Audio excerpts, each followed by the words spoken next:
Nós vamos fazer a resolução passo a passo de uma laje isolada. Nós já vimos isso em aula e os primeiros passos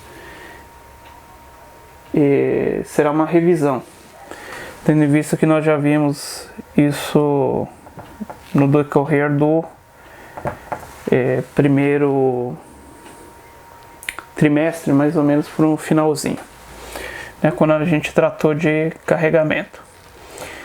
Então, mas vamos apresentar aqui passo a passo o que nós vamos fazer.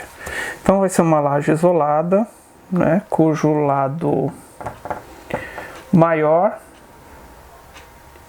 vai ser 5 metros e o lado menor 3 metros. O lado menor a gente identifica pela sigla LX e o lado maior pela sigla LY.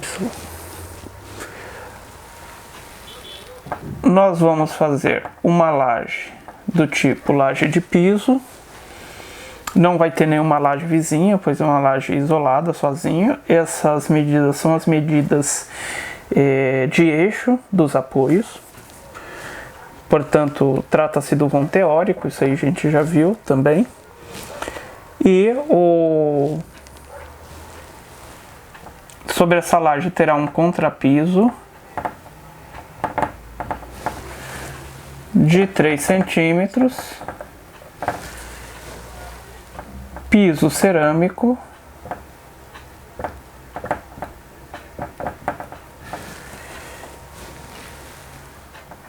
uma carga acidental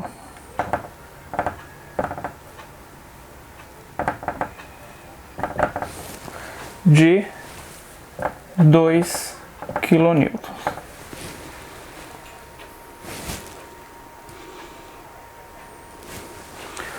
Nós vamos utilizar o concreto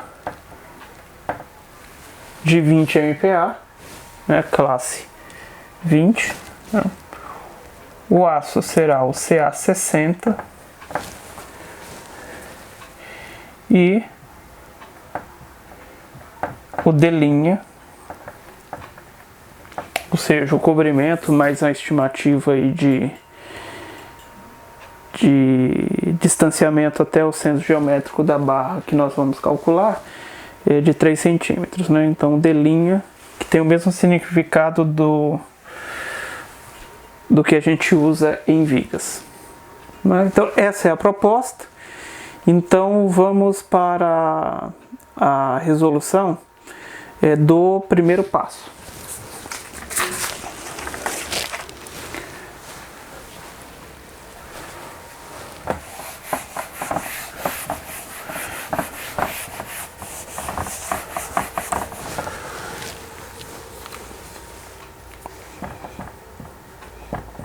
O passo 1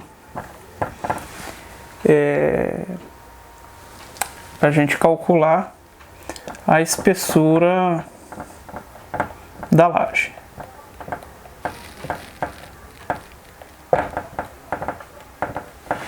A espessura da laje, a gente tem dois critérios a atender aqui. Os critérios de espessura mínima. Isso aqui também é uma revisão, pois a gente já viu isso aqui.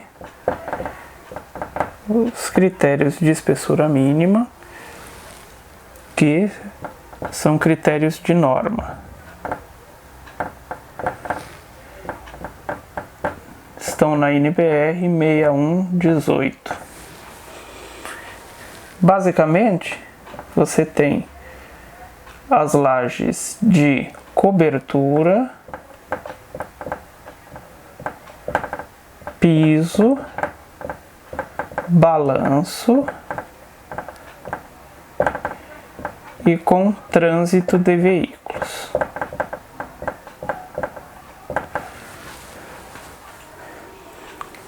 As espessuras aqui vão de 7 a 12, né? 7, 8, 10 e 12, né? 7 para cobertura, 8 para piso, 10 para balanço e trânsito de veículos para veículos de até 10 toneladas e 12 centímetros para laje que vai suportar veículos com mais de 3 toneladas. Então, essas aqui são as espessuras mínimas. E também eu preciso avaliar a espessura que será adotada em virtude das dimensões no plano que essa laje tem, que no caso ela é uma laje que é 3x5, né? As suas dimensões no plano. Então isso vai influenciar também na espessura da laje, de modo que eu tenho aqui a fórmula, né? H é igual a Lx sobre 40 aqui vezes Ly sobre Lx, aí sim elevado a 0,75. Se eu fizer as substituições aqui com os valores, né, Lx é igual a 300, né, colocando aqui em centímetros, porque facilita a conta. Elevado a 500 sobre 300, elevado a 0,75. Fazendo essa conta aqui, nós vamos chegar a 11 centímetros. Essa aqui é uma laje de piso, de modo que a laje de piso tem como espessura mínima 8 centímetros. A gente calculou 11 centímetros para essa laje. Portanto, prevalece 11 centímetros, que será a espessura que a gente precisa adotar para essa laje. Muito bem, então a gente tem aqui a espessura da laje, portanto toda a geometria dessa laje já está definida. As dimensões no plano já estão definidas e também agora também a espessura. Então a gente já tem toda a geometria dela e, portanto, podemos calcular agora. A gente tem todos os elementos para calcular o carregamento dessa laje, que é o passo 2.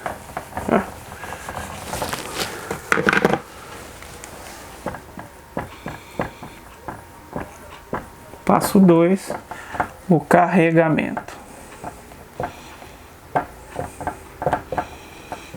Ou seja, a carga de projeto dessa laje. Primeira carga que nós vamos calcular, aqui G1, né? G de carga permanente, 1, identificando que essa carga permanente é uma carga de peso próprio. Então, a espessura dessa laje é 11 centímetros. Então, colocando aqui 0,11 multiplicando pelo peso específico do concreto armado, né? 25. Isso aqui a gente já viu lá em fins do primeiro trimestre. Então, espessura da laje vezes o peso específico do concreto. Nós vamos ter aqui a carga por metro quadrado de laje. Fazendo essa multiplicação aqui, nós vamos ter 2,75 kN por metro quadrado.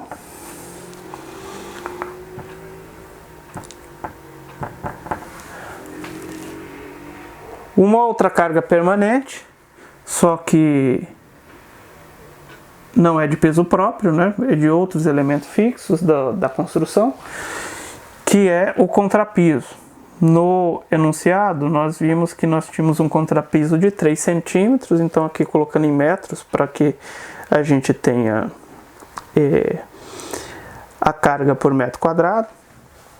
Então, vamos multiplicar 0,03 vezes o peso específico da argamassa de cimento e areia, que é o material que é feito contra piso.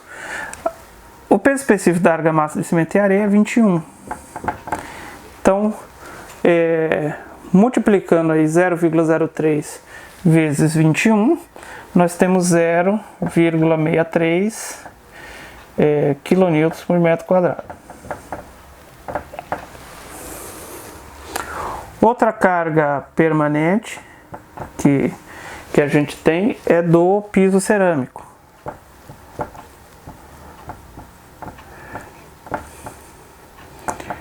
Então, para o piso, para pisos leves do tipo piso cerâmico aqui, né, de praxe nós adotamos aqui 1 kN por metro quadrado. Não fazemos nenhuma conta para acrescentar essa carga aqui.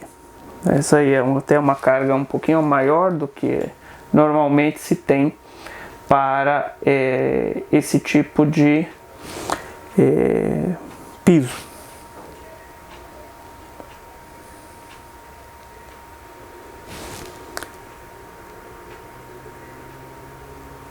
E finalmente aqui a gente adiciona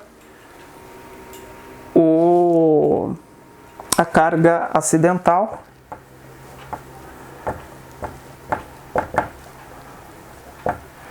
que é de 2 kN por metro quadrado, e somado tudo isso aqui, nós vamos ter o carregamento da laje, ou seja, a sua carga de projeto, né, designado aqui pela letra P. Então, somando 2,75 mais 2, mais 1, mais 0,63, nós teremos aqui a carga de projeto igual a 6,38 kN por metro quadrado.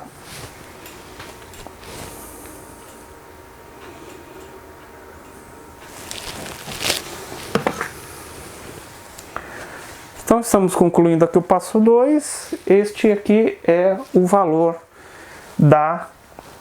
do carregamento da laje. A gente vai precisar desse valor aqui mais adiante, né? Então, vamos para o passo 3. Tendo em vista que nós já temos agora a carga da laje, a gente pode calcular agora no passo 3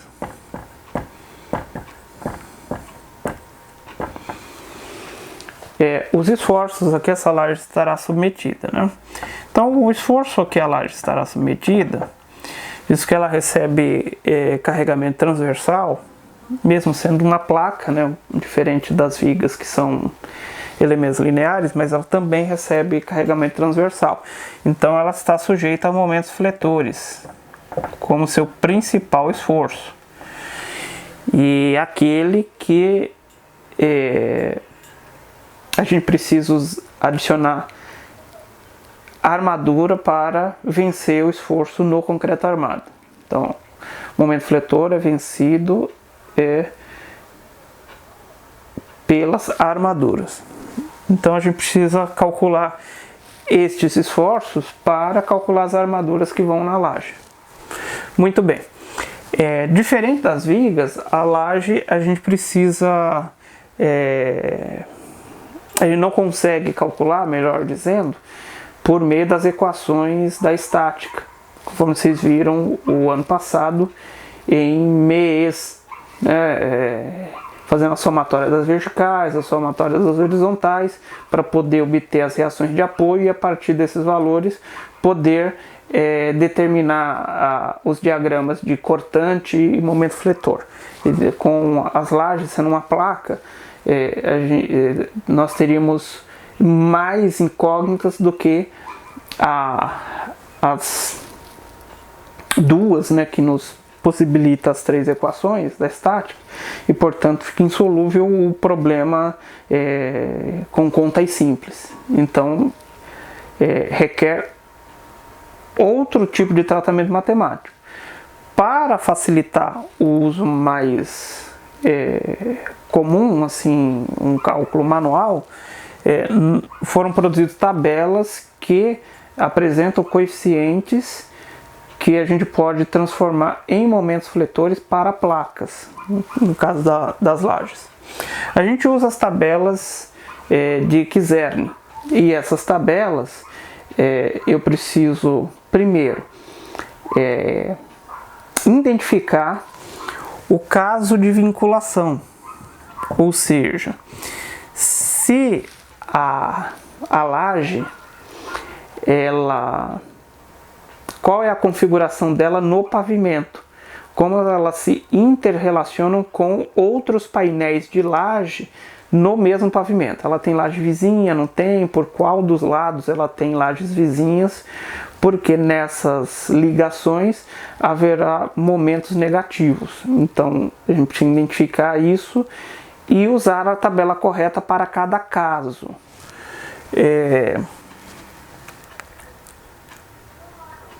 A nossa laje aqui em específico, no início eu apresentei que seria uma laje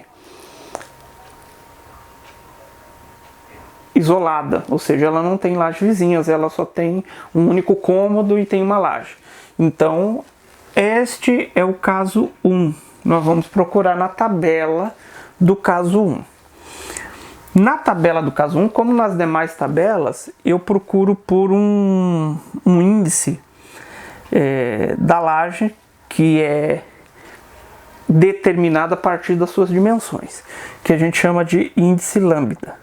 O índice lambda é a divisão, né, do lado maior Ly por Lx.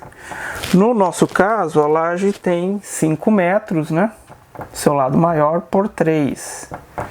Se a gente faz essa divisão aí, 5 por 3, nós temos o valor de 1,67, que é o índice que eu vou procurar na tabela do caso 1.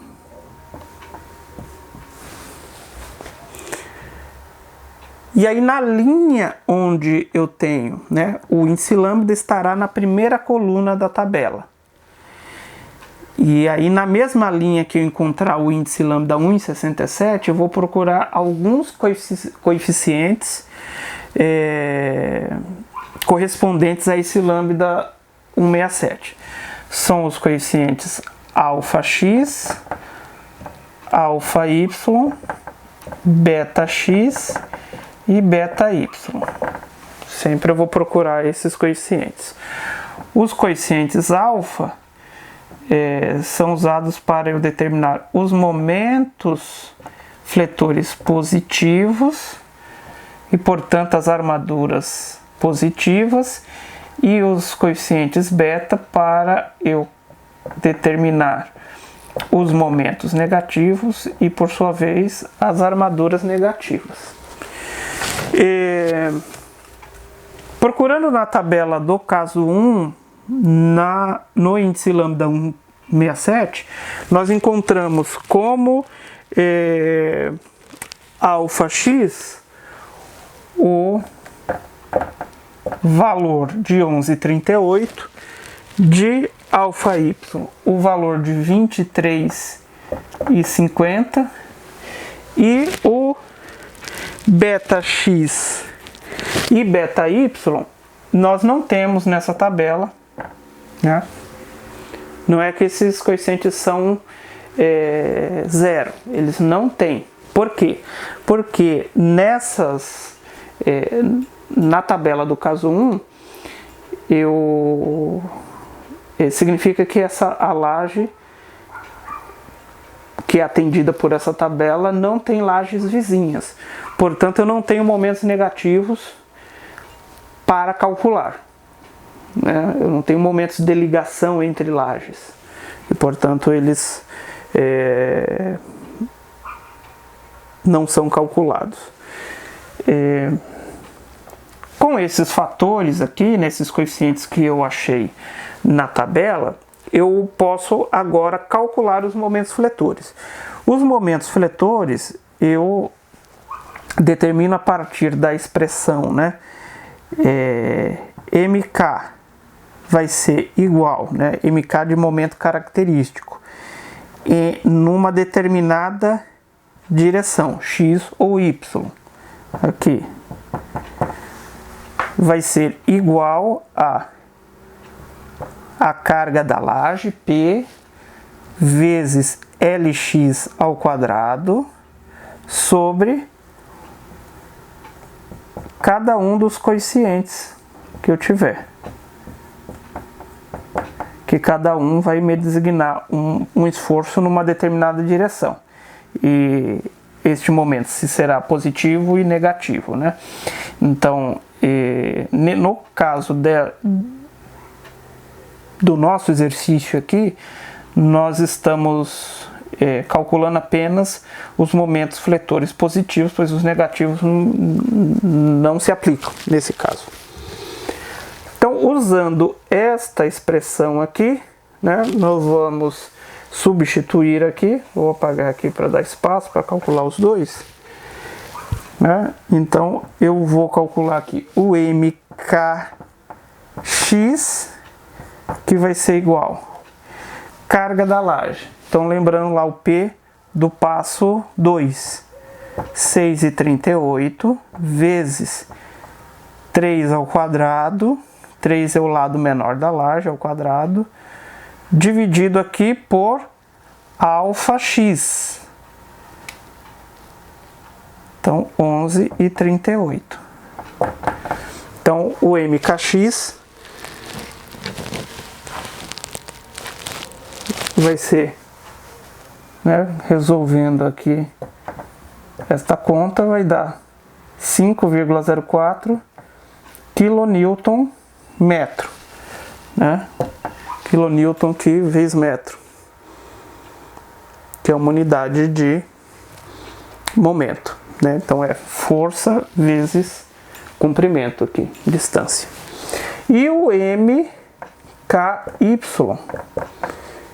Então, novamente, a carga da laje, 6,38 vezes 3 ao quadrado, né, lado menor ao quadrado, dividido por alfa y, 23,50.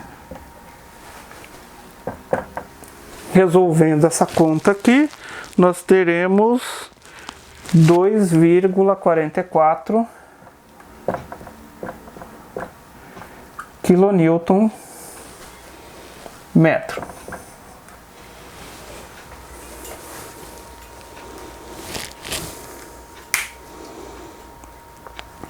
E daí nós temos resolvido aí até o passo 3.